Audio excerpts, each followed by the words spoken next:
আমার মা আমার বাপ গাল খেয়েছে, আমি হক কথা বলি বলে তাই গাল খেয়েছে, তাহলে কি হক কথা বলা বন্ধ করে দেবো? না, বন্ধ করবো। এটা হয়তো আমার আল্লাহর পক্ষ থেকে পরীক্ষা। আমিও দেখেছি অনেক কষ্ট হয়েছে। কিছুদিন আগে কলকাতায় দাঁড়ি ভর্তি নিয়ে গাল দিয়েছে, গতকালকে তারা নিজেরাই গোষ্ঠী দ্বন্দ্ব করলো, আমার মা তুলে গাল দিচ্ছে। তোর যদি আমাকে এতই মারা শখ যায়, তোদের ভাঙড়ে যখন যাই বেরো দিবি ডাইরেক্ট। আমার মাটা কি করেছে? আমার মাটাকে ধরে টানছিস কেন? তার কি দোষ আছে এখানে? যদি তোর নজরে মনে হয়, তোদের নজরে মনে হয় বাস খারাপ, আমাকে মেরে দে, কিন্তু আমার মাটাকে ধরে টানলি। তবে আল্লাহ দেখেছে, আল্লাহ বিচার করবে। পাশাপাশি আমি লড়ছি হকের জন্য, অবশ্যই আপনাদেরকেও বাঁচাবার জন্য লড়ছি। এক ইমানি দিক দিয়েও বাঁচাতে চাইছি, ধর্মের দিক দিয়ে জালি হুকুমাতদের হাত দিয়েও বাঁচাতে চাইছি। আজ আমার মা আমার বাপ গাল খাচ্ছে।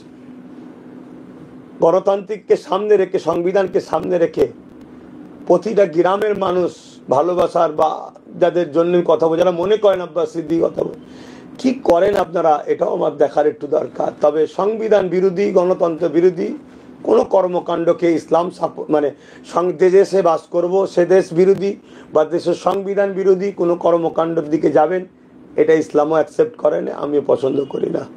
অবশ্যই আমার খুব ব্যথা লেগেছে। আমি এ বিচার আমার আল্লাহর কাছে দিয়েছি, আল্লাহ দেখেছে, আল্লাহ তিনি শুনেছেন সব, তিনি বিচার করবেন আল্লাহ। এছাড়া আমার আর কিছু বলার।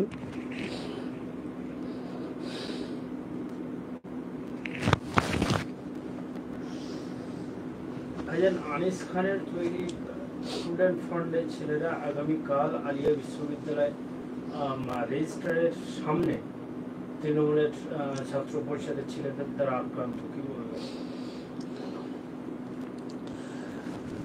দেখুন, রাজ্য সরকার হচ্ছে মাদ্রাসার দুশ্মন। 32টা মাদ্রাসা বন্ধ করেছে, শিক্ষক বন্ধ করে দিচ্ছে। তাহলে সেই রাজ্য সরকারের ছাত্র সংগঠনের শোভা দেয় না তারা কোনো মাদ্রাসা প্রতিষ্ঠানের ছাত্র ইউনিয়ন করবে, এটা তাদের জন্য মানায় না। কিন্তু তারা জোর করে নিচ্ছে কেন? মাদ্রাসার আলিয়ার জমিকে বিক্রি করতে হবে, আলিয়াকে মিটা